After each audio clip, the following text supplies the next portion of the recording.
SBT in some detail and how we cope. All right. So what is SBT about?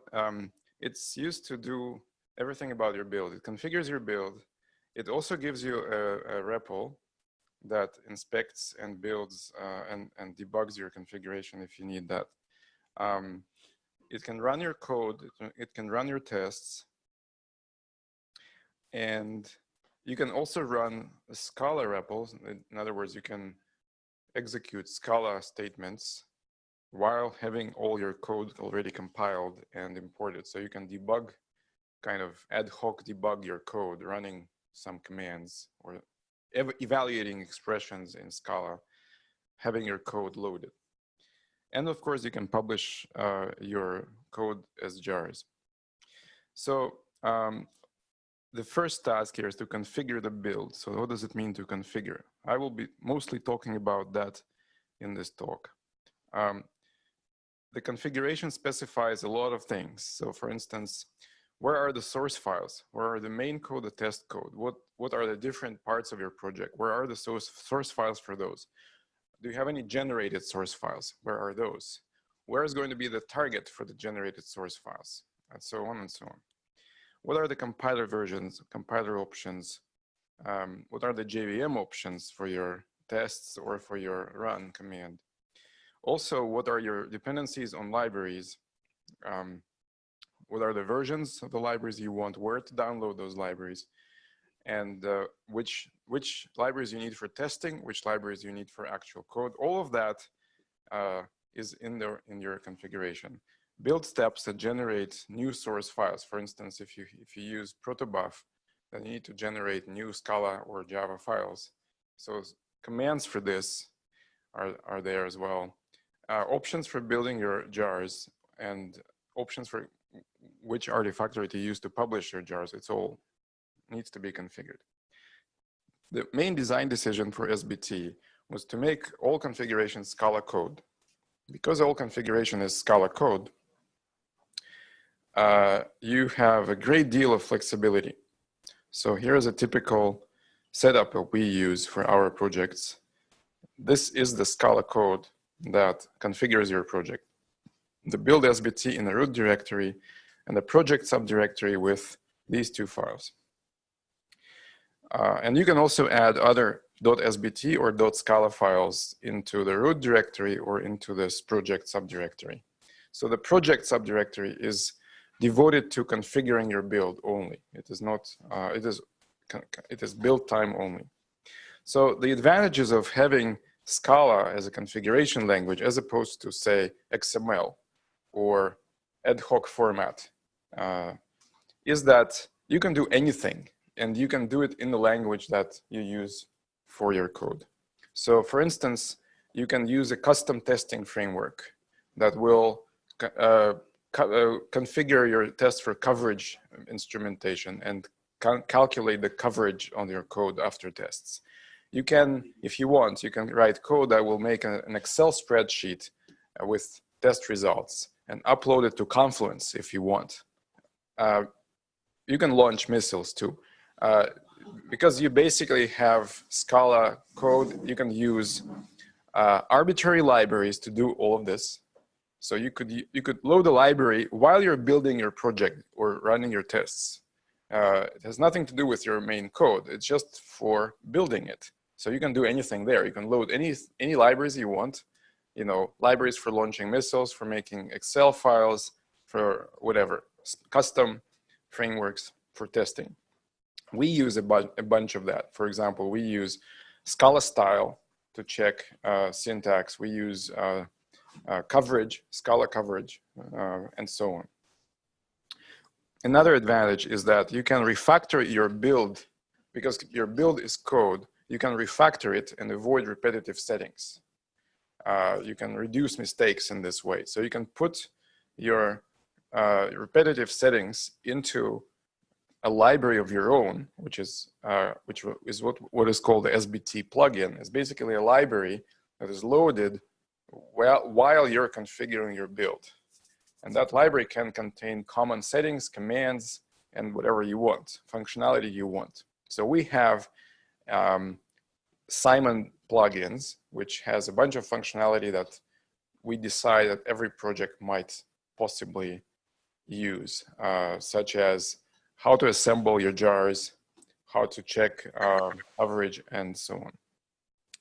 Now, this great flexibility comes at a cost. The disadvantages of having your configuration as Scala code is that first, this code needs to be compiled before anything else can run, because this is Scala code. So before your main code can be compiled, the configuration about how to compile it itself is Scala. It needs to be compiled.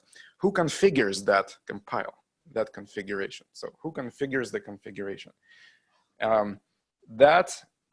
You can do that if you make this project/project and put some configuration in there in Scala.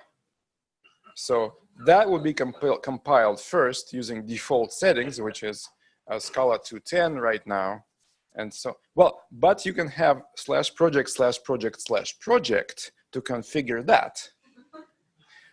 And actually, there is no end here. So it's all the way down until you decide it's enough configuration. And at that point, it's going to be default settings. Default settings are to use Scala 210 with some default compiler options. And so we usually don't do this project/project.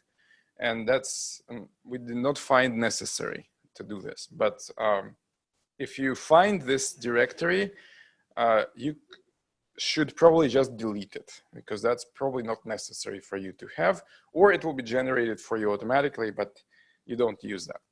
So because of this, your build is slower. It has additional steps that have to be done first before your actually build could even start. So this compilation of the configuration, if your configuration loads a lot of libraries and compiles a lot of code, that's going to be slow. So that's slower. The second disadvantage is that errors that you make in the code, which you will make, of course, these errors are harder to debug, because IntelliJ will never be able to load anything until this is compiled. So your IntelliJ will not show anything at all. It will just not load your project at all if you have any errors in build SBT. So errors in build SBT are harder to debug. You're debugging them basically using println and running things at the command line, because you cannot use IntelliJ to debug it. Another cost is that SBT has a library for managing your configuration, and this library has a steep learning curve. It has a lot of functions with a lot of different names and syntax and things like this, for example. So this kind of thing is not obvious, and basically we need to learn this by example. There are just too many things to learn. There isn't a lot of possibility for us to use it effectively, except cut and paste, go to Stack Overflow and see what works. SBT itself is written in Scala. So if you open a new project in IntelliJ, there's a setting to load SBT source code. Do that.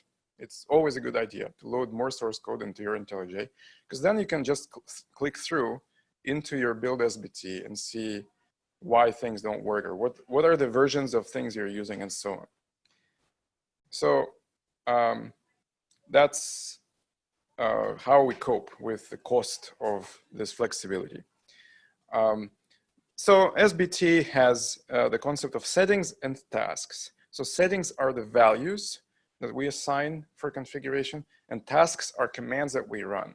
So for example, when you say SBT test, the test is a task. And when you say Scala version equals 212, that's a setting. So here are examples. These are predefined. So each setting needs to be defined first somewhere as a value of this type, setting key of some type, and then you can use it. And these are the predefined tasks. There are many other tasks that are predefined that compile or package and so on. Now, the version of SBT itself is specified in project/build properties. This is the latest version that I would consider quite stable. The latest version is actually not this. I don't know what it is. It's 1 point something. but in my opinion, it's changing very quickly and it's not stable enough. You can try.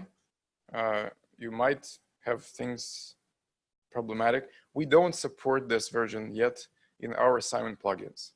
So once we decide that this SBT is stable enough at version 1, there aren't a lot of changes, but it's just moving too fast, and there were bugs that prevented me from doing anything with it a few months ago. So that's not a good, maybe not a good sign. So we're using 0.13. A lot of plugins haven't yet upgraded to 1.0 for the same reason. And so we're using 0.13. Some projects use 0.13, 13, 15, it's fine. That's not a big deal. Here's an example, build SBT. This is the entire example here, which is a very simple project. It tells you what the Scala version is. It has also this cross Scala version setting, name of your artifact. So that's the name of your jar, the version of your jar, and the library dependencies. So this is the syntax for library dependencies. I'll talk about this a bit later. And once you do this and run SBT on the command line with this, you will find that these directories are created. So there's a project/target created. So anything /target is created automatically by SBT. So /target is created, project/target is created, and under there, they're compiled classes. So jars and Java classes are going to be there. And you need to organize your code like this: src main Scala, src main resources, src test Scala, src test resources. And that's where your code must be, and resources for testing. Yes? What's the purpose of defining both Scala version and cross Scala? Okay. The question is, what does the Scala version and cross Scala version do? Scala version determines the compiler that you're going to use to compile everything. Cross Scala versions is a hint. It has nothing to do, it has no influence on what is going to be compiled if you usually compile. But there's a special command in SBT where you put a plus in front of a command, like SBT plus compile, SBT plus publish, SBT plus assembly. You can do that. So when you do a plus in SBT, that's a shortcut for building with different Scala versions. And then you can specify what Scala versions you want for the plus to take up. That's the only reason it exists. So this setting will be used when you do an SBT command with a plus. And then how does it know which version to look up in case of plus? Both. It will first build the first one and then build this one.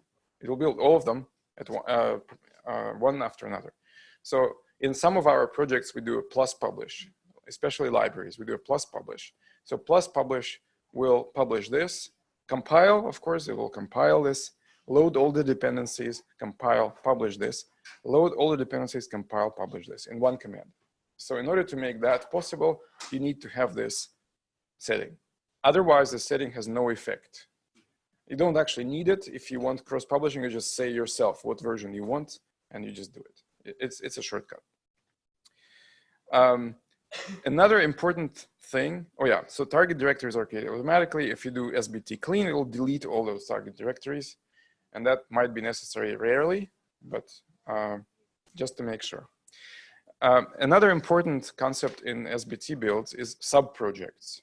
So subprojects are parts of your project that are compiled and tested separately. So they are contained in different subdirectories in your root. And that is usually a good thing if you want to have several modules in your project, but you develop these modules very quickly at the same time. The API changes all the time. And that's why you want subprojects rather than separate repositories that you have to publish and then uptake. That's much quicker to develop if you have a new project that's changing rapidly and has a library or several libraries, has a client, has a server, has something else. So all of this should be in one SBT build, but in different subprojects. So a subproject is defined like this. Lazy val, very important to make it lazy. I'm not sure why. It doesn't work if you don't do it lazy. Lazy val Then you say project in what directory it is. So I'll show you the file layout. The file layout will be like this. So you have my app is one subproject, my client is another subproject, my lib is a third subproject.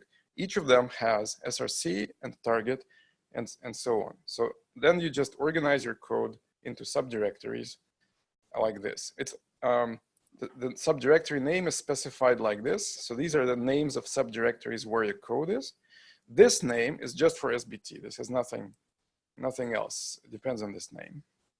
It's just for SBT. This name is the name of the jar. So your jar will be my client 212.100 jar once you build this. For each project, you need settings. So usually we make common settings for all projects like this, for example. So you see, we're just using Scala. So it's just a val. Common settings, there's a val, and we just put it in like this. There's no magic here. And you have specific settings, specific library dependencies for each project. So typical organization is that you have an application. Application depends on the library. You have a client that depends on the library maybe as well.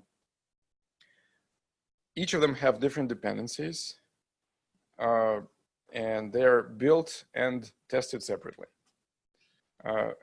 SBT will build and test all of your subprojects at the same time in parallel. And so just be sure that you understand that when you use tests, because that's, if your tests cannot run in parallel, then you need special care. You need to have special options to make them sequential. By default, all of your subprojects will be compiled and run in parallel.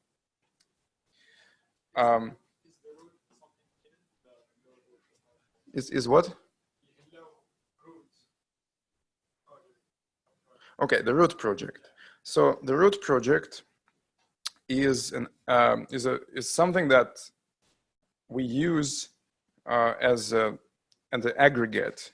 In other words, we don't publish it, but this aggregate command means that when you run SBT commands without specifying a subproject, it will run on the root subproject, and then it will run on each of these. In other words, when you say SBT test, that means you run tests on the root subproject. That's why you need the root subproject. Just otherwise, if you don't have it, then you would have to say SBT my app/test, SBT my app/compile, and so on every time for all subprojects. So the root subproject is the one that has a dot here. That's how it's not because of the name root. It's because of the dot here. So whatever project has source files in the current root subdirectory, that's the root. And it has no code, but it just aggregates, and we don't publish anything for it.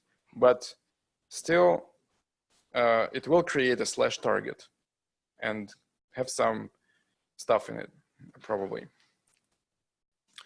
Yeah, you can also have Java files, and they will be in /main/Java everywhere. So like here.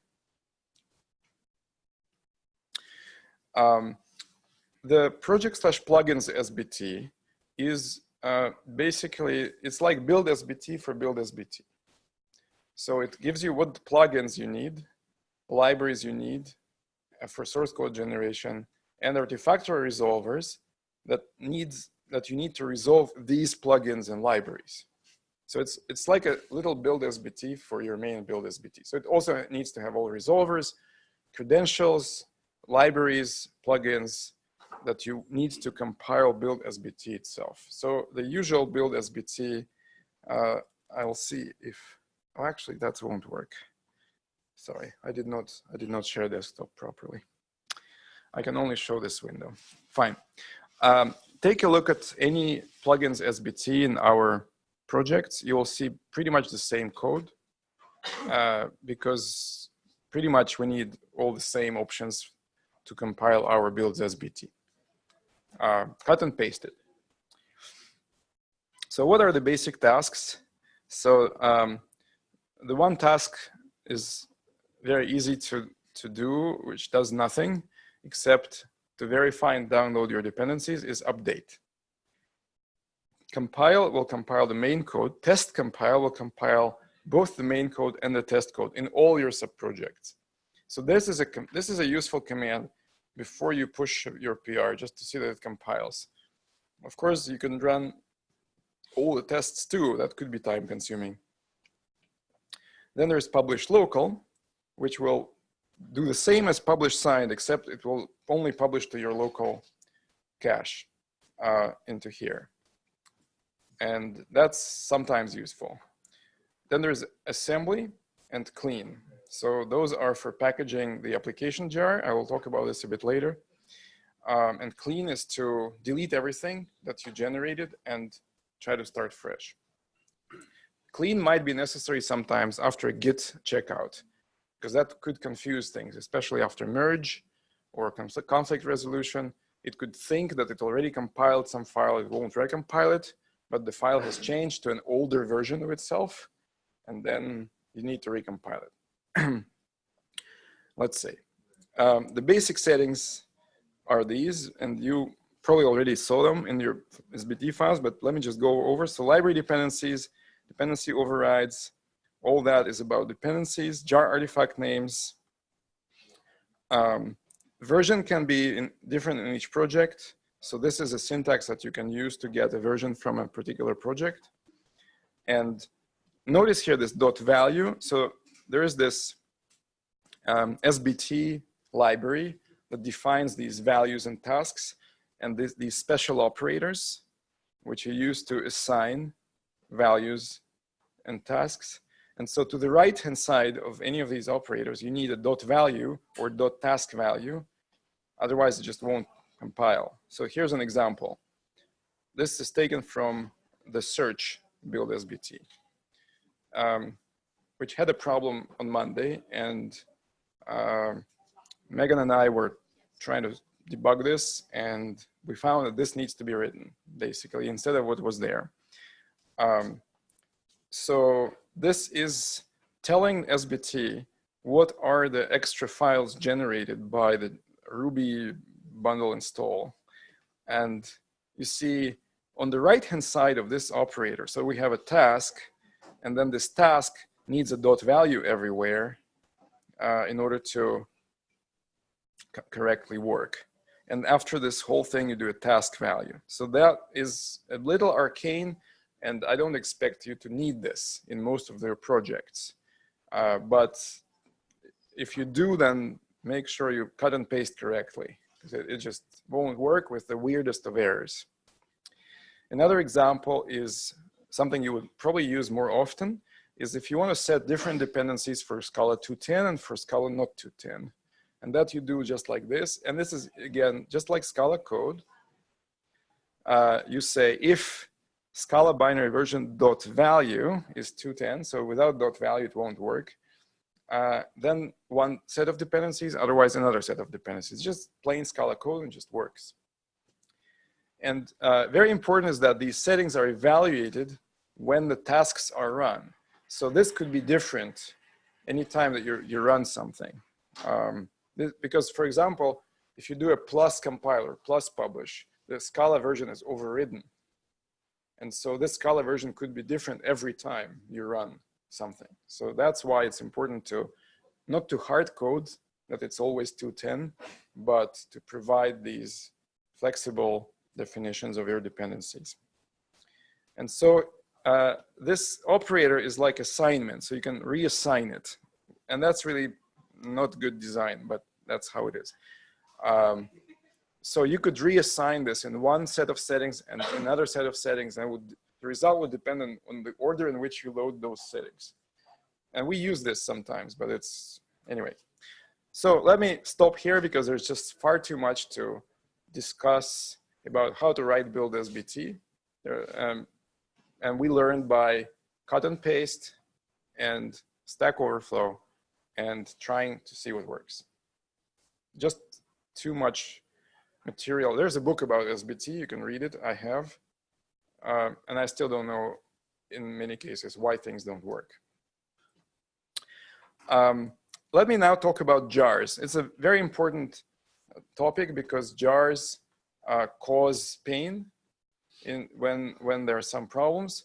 And one of the main advantages of using SBT is that you can solve these problems using SBT. So what are jars?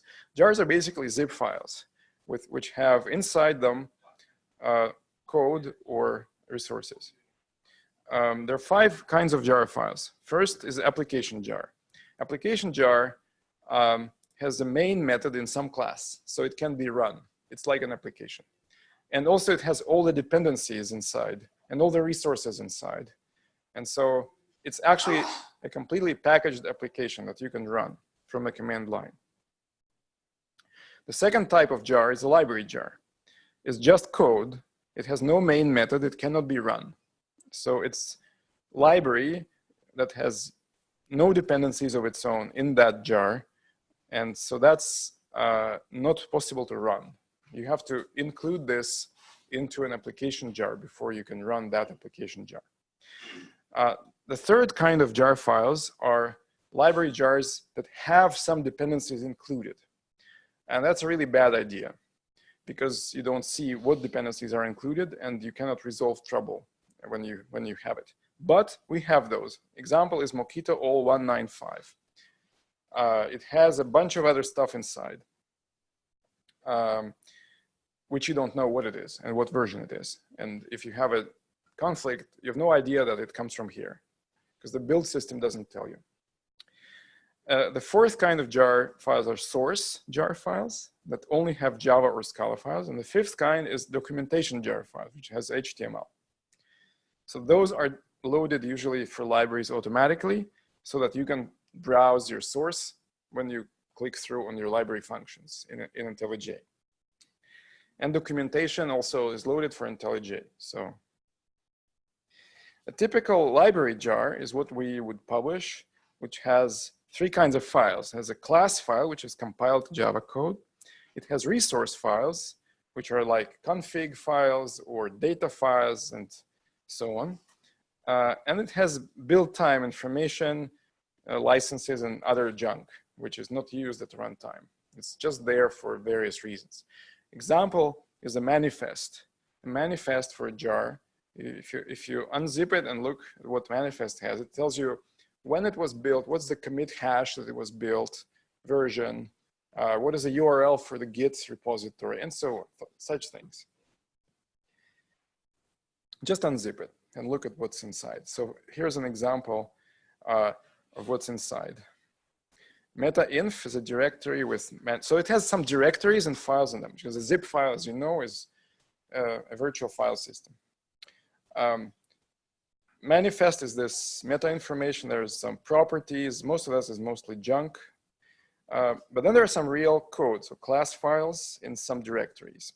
And these directories correspond to Java package names. So for example, if you, in your code, if you say import this, zookeeper dot something, in your jar, this will be this file in these directories and subdirectories. So that's how it works. The result of this is you cannot have the same named class twice in 2 different places of the jar, because it's a file system. You cannot have 2 different files with the same name and same directory path. So when you assemble an application jar, what you need to do, which is done for you automatically when you say SBT assemble, it will compile everything. It will download all the library jars, unpack them, copy all the resource files. So here's an example. In your directory src main resources, you have some resource file. This will be copied into your jar like this, into the root directory. So there won't be any src main resources in the jar file. So when you load it, you don't need to, you just do load this resource. You will copy all resources from all library jars, put this all under one directory, and zip into one big jar. And the deduplication is the main problem here. What if there are some libraries that have the same named resource file? Then you don't know what to do. And that's, I will talk about this a bit later. So there are deduplication rules that you can specify using this so-called assembly merge strategy. So I'll talk about this a bit later.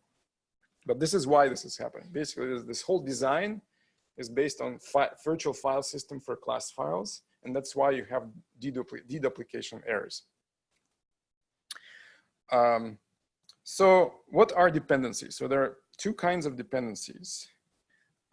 One is dependencies that you specify using library dependencies. These are jars that are published, and then you download those jars automatically and use them. The second kind of dependencies is you specify using this syntax, depends on, which is one subproject in SBT depends on another subproject in SBT. And that kind of thing is when you have dependencies like I was showing you before. Application depends on library, client depends on library. So these are different subprojects in the same build. So these are two different kind of dependencies because library dependencies need to be on a specific version of the library, which you have to specify, and you need to specify where to download that. Whereas the subproject dependency is always the current version. You cannot specify that you depend on a different version of your own source code. It does not use Artifactory, and so for this reason, all these subprojects always must be published at the same version. Otherwise, it won't work. The dependency won't resolve. They are always depending on each other at the same version. So this is a trade-off. So if you want to move a project fast, then you do subprojects. But once one part of a project is stable and doesn't change, you might consider putting it into another repository, publishing it, and letting it stay there. So yeah, that's what I'm just saying. So library dependencies can be managed or unmanaged. So managed means you put them in your library dependencies, you download them, and so on. Unmanaged means you just put some jars in your repository under lib. And that works too, but that's last resort. It's basically when you cannot get that jar from the internet because it's abandoned or it's wrong, it doesn't work. You just need something that works right now, then you do it, but this is a temporary solution. It's not a great solution. There's documentation. This SBT documentation is pretty bad. So if you look at the official SBT documentation and you feel like you don't get anything, that's what everybody's feeling. They didn't do a good job. It's not a documentation for learning. It's documentation for looking up, but it's written as if it's for learning. So that's why you feel like you should be able to understand it, but you don't. And anyway, black magic. You need to discover what version of libraries you want. So you go to the official Maven site. Okay, there's this other thing called MVN repository, and if you Google something like Maven repository, it will give you this. Don't go there. This is just somebody's commercial site trying to make money. They're #1 in Google searches, but they're not the Maven repository. They look like they are, but they aren't. They're not current, and they don't have all the artifacts, and it's just useless. So go to the official Maven site, maven.org, and search for your artifact using their clunky interface. Determine which version you want to use. Use judgment. Is it just yesterday's publish? Maybe not use it. Does it have all the versions of Scala? Does it look like it's stable and supported? Try to use judgment. Once you've determined the version you want, put that into your library dependencies like this. Now, the Scala dependencies have double % sign, and the Java dependencies have single % sign. And the reason for this is that Scala dependencies need a version suffix for Scala version, whereas Java dependencies don't. So if you do the double % sign, you're going to automatically insert that, and that's what you should always be doing. Scala version can be overridden by command line. For example, you can do this, and whatever your build SBT says, that would be about Scala version, it will be ignored. And this will be compiled with Scala 2.10.6, yes. So is the only way we know that is because when we look at our factory, it has _2.11 attached to it? Correct. Correct. It is just a suffix with underscore. You can put the suffix right here, with a single %. You can put this suffix right here. The result will be, it won't compile with Scala 212 when you want it. You'll have to change the code. You won't be able to do this either. It just won't work. So if you do double %, then these kind of commands will work. And that's what's preferred. Don't hard code the Scala binary version. If you need to know what it is, use that in your build SBT and make an if statement or if expression in the right-hand side of your dependencies. Don't hard code. Don't think, oh, it's 210, fine. It's just, no, it's not fine. Tomorrow you will find that your artifact doesn't exist for 210. You have to move to 211 and you'll be screwed.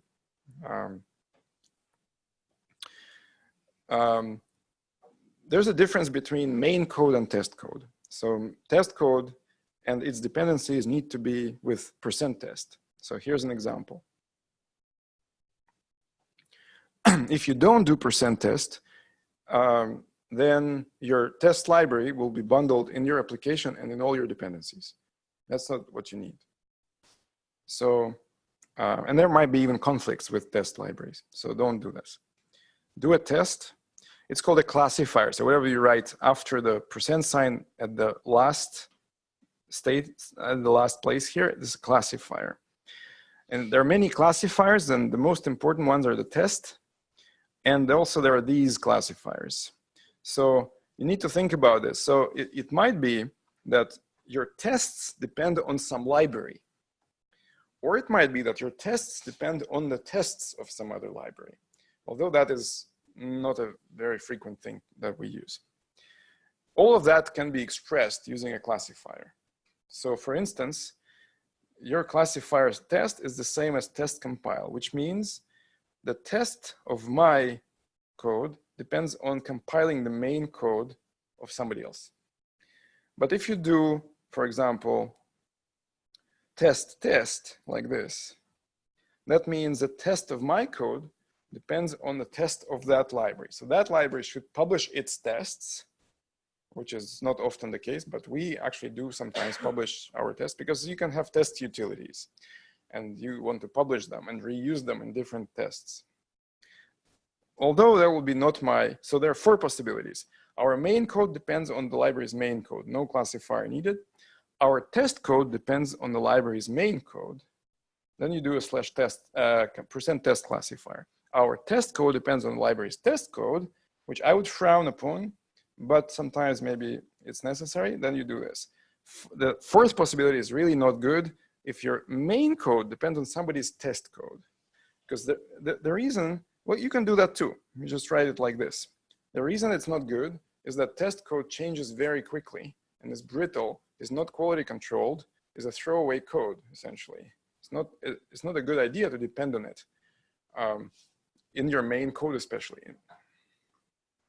So you can combine classifiers like this, for example.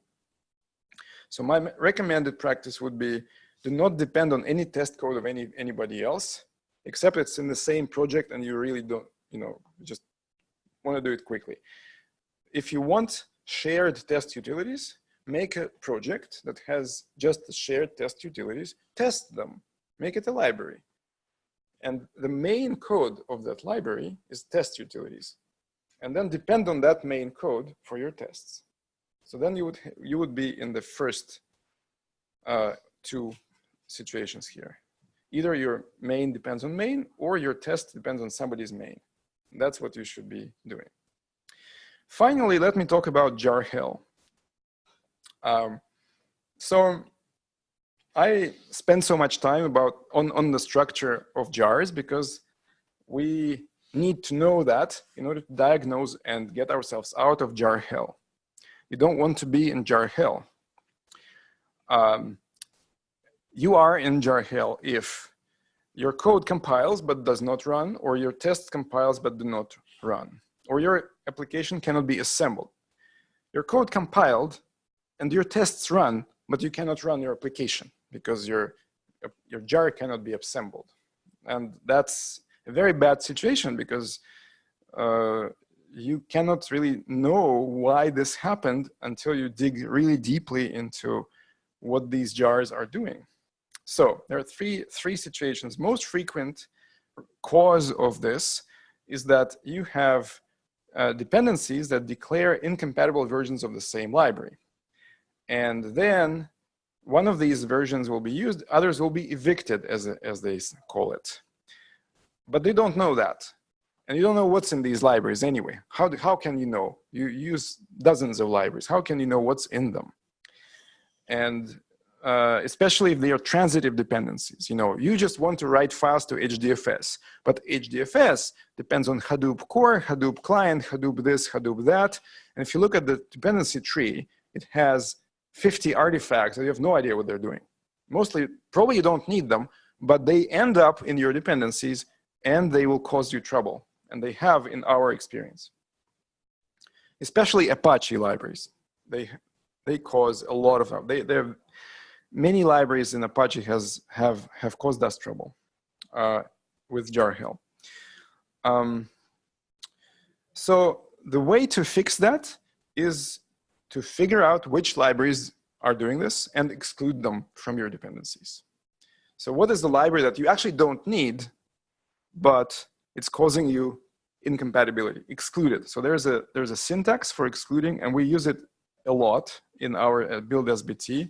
And if you look at our build SBT in Searcher, in whatever, Simon, you'll see a lot of excluding. And that's what it is about. Here's an example. Our code, let's say, depends on library A and library B. Library A depends on Apache library X100, and library B depends on the same, but 110. Now, there's an interesting breaking change. Now, look at this. Do you see why this is a breaking change? 100 had this, and 110 had this. It's a breaking change because it is this default argument, right? But default argument doesn't change the fact that this method has 2 arguments. So the previous version has a method with 1 argument, and the new version has a method with 2 arguments. They're incompatible. So your code compiles, the 110 is chosen, 100 is evicted. Library A doesn't know about that.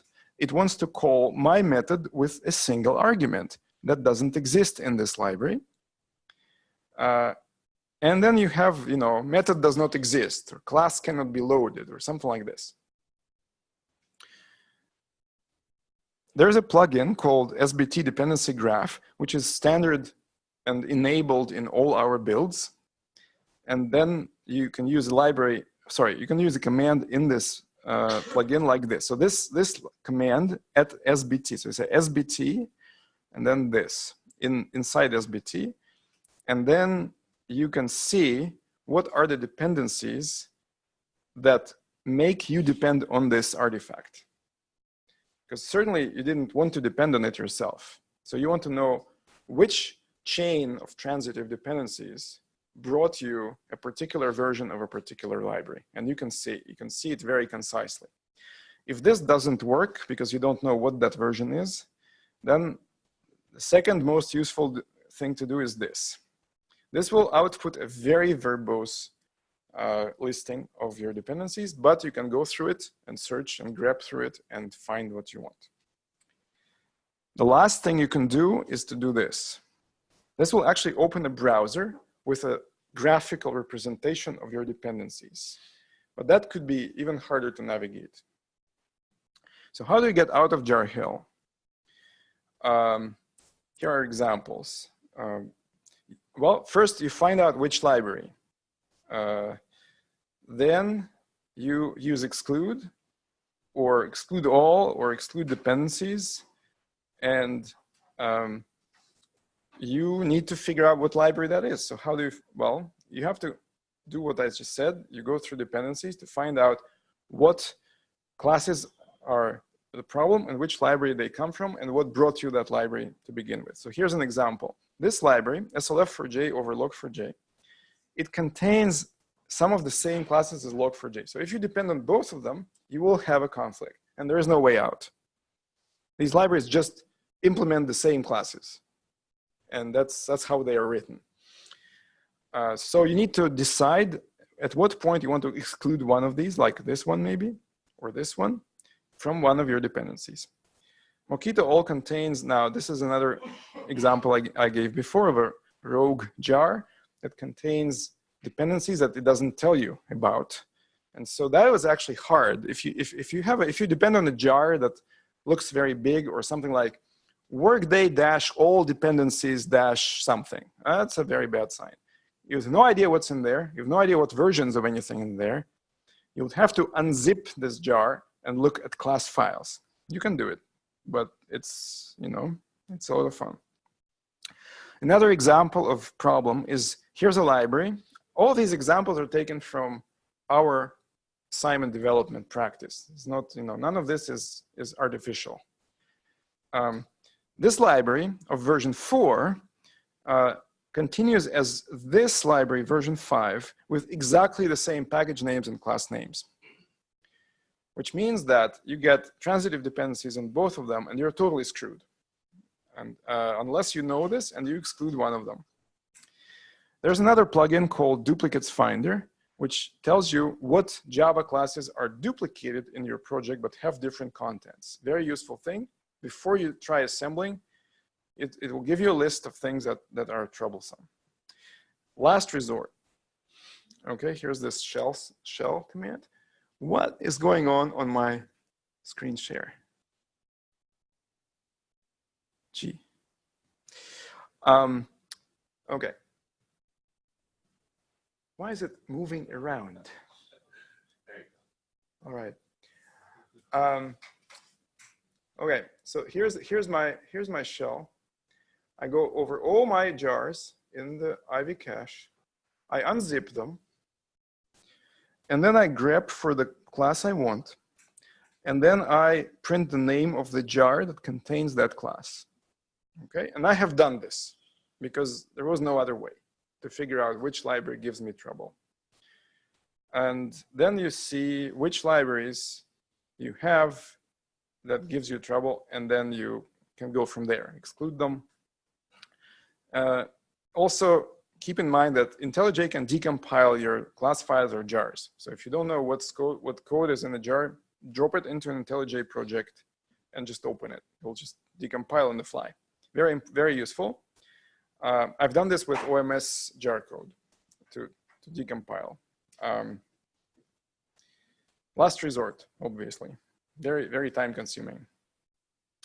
And when you assemble application jar, look at this as a last thing that you can do. If nothing works with exclude, if you cannot find out why your libraries are giving you this trouble and you exclude it, it still gives you trouble. Then you need to just brute force and say, these classes are going to give trouble. Just take first of them and ignore all others, or take the last of them, ignore all others, or something. This is not clear what you're going to choose, but at least you'll have an application that has a chance of working. So prefer to use exclude or dependency override, because that's really, you have no idea which versions are going to be used. And so this is usable in case your library is actually not necessary for you. These are some transitive libraries that are here because of something, and you don't actually use them at all. And so you don't care which class you take, as long as you take one and not both. And the last thing I wanted to say is that some files actually require a merge strategy, especially the properties file and Aka's conf files. They have to be concatenated. You will have duplications in these files coming from different libraries, and each library will have its own settings, and they all have to be concatenated. Hadoop has this also. Hadoop has drivers that are configured in some properties file. They have to be, they cannot be excluded. They have to be in your jar. Otherwise, your Hadoop thing just won't work with HDFS at all. Aka is the same way. If you don't have this file properly concatenated, Aka just won't work. So you need merge strategy. Our assignment plugins already have merge strategy for most of the things you need, but you might need more. And the ways to diagnose it is to use a duplicates finder, which is also included in the SBT plugin if you use the latest plugin, and try to assemble and see that it works. Okay, so general recommendations to conclude all this. Organize your project using subprojects. Cleanly separate libraries. There is no penalty for publishing 15 different jars, none. Absolutely, rather than publish one thing that has a gazillion dependencies that will later cause trouble, publish 15, each of them having a bit of dependencies, and then fewer people will have trouble down the road. And there's no penalty for this at all. There's, you cut and paste, build SBT, your projects, and you're done. Yeah. So even if your subprojects share the same dependency, there's no penalty in terms of like resolving those dependencies further? So resolving will take some more time, yes, but it's not a lot more time. What I'm saying, yeah. So if you have many subprojects, it will be slower to load. Now, resolving can be made faster if you work offline. There's an offline option. And so that makes resolving much faster. Once you have all your dependencies locally cached, you don't need to resolve them every time. So just start your SBT. Another tip is that you start your SBT and don't quit it. It makes things a lot faster. You can, when you change build SBT, just do reload. You don't need to quit it. And so, otherwise, inside your SBT, you do everything. You do compile, test.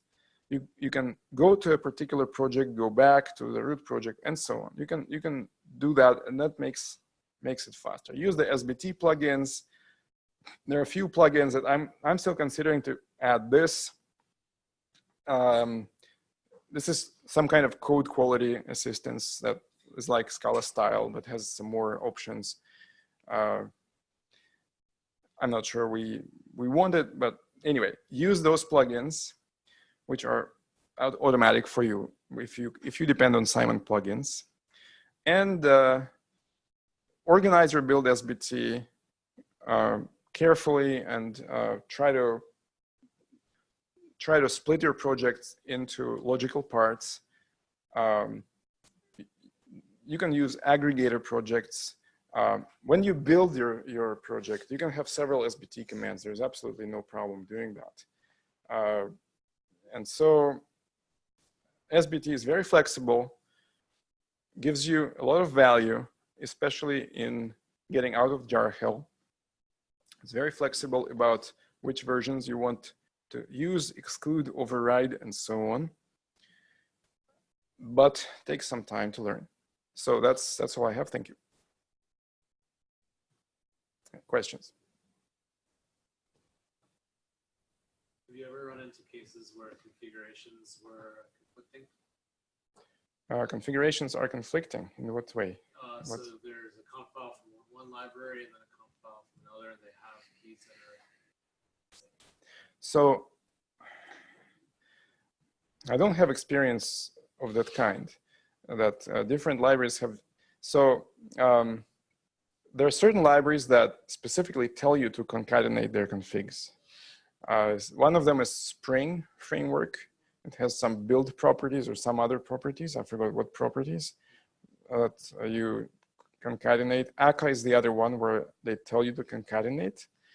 And they don't conflict in Akka. They could, but the last option will be taken, I believe, if they conflict. So Akka libraries are made so that they have many modules, and each module has its own reference configuration that you concatenate. Then you have a big reference configuration for everybody, and you can override that with your own application configuration. So that's why they need to concatenate. Log4j properties can be concatenated, but that's actually rare because log4j properties are not designed for this. But maybe some other properties are. I'll say in general, if you're publishing a library, except in special cases, you should be also publishing the configuration. Like you publishing a library, there shouldn't be a log4j property. It should be defined at the endpoint for this function. Yeah, so log4j property is not designed to be shared among libraries and applications. But Akka has designed this in this way that they provide a default configuration that you override. And so the default configuration is something that it makes sense to put into a library. It's like hard-coded defaults in your case classes. It's in the library, except that they made it a config file. But that's the only example that I can think of. Another example might be Hadoop device drivers, because they can be concatenated. If you have different configurations, that each has just one line of a new definition of a new file system driver, that could be concatenated. But this is a case-by-case basis. You have to understand why you're having this conflict. Do you even need these files? If not, just discard them. There's a merge strategy called discard. Just delete them. You don't need them in your jar. You don't want to worry about conflicts about these files. You don't need them. You know, XML for some, you know, license, or you don't really need